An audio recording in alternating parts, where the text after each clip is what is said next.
دروازہ بٹھا چکا ہے. آج آپ دیکھ رہے ہیں خشاک کی طرح پھیلے. کوئی واری وارث نظر آ رہا ہے؟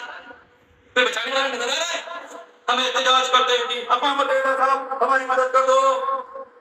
اگر اقوام متحدہ کیا مدد کرے گا؟ وہ تو خود جو ہے یہود و نصارہ کا اہلکار ہے. وہ تو چاہتا ہی ہے کہ وہ جو ہے مسلمانوں کی نسل کشی کر دے. آپ لوگوں نے تاریخ میں ایک نام سنا ہوگا کرنل نارنس، جس کو نارنس صاحب عربیہ کہتے تھے. فوج کا حاضر سروس کرنل تھا. اور کون تھا پتہ ہے؟ عیسائی تھا. پر امامتی کرا پتہ ہے آپ کو؟ بیت اللہ پر بھی اور مسجد نبوی بھی.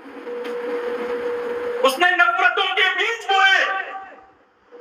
اس ٹائم پر جو خلافت عثمانیہ تھی اس کو کمزور کرنے کے لیے عربوں کو اٹھایا. اس نے اٹھا کے سعود قبیلے کو جو ہے لا کے کھڑا کیا. ایک ایسی نفرتوں کے بیچ کھڑے ہوئے کہ وہاں پر اس نے جو ہے عرب کے اندر جو ہے یہ عثمانی سلطنت ختم ہو گئی.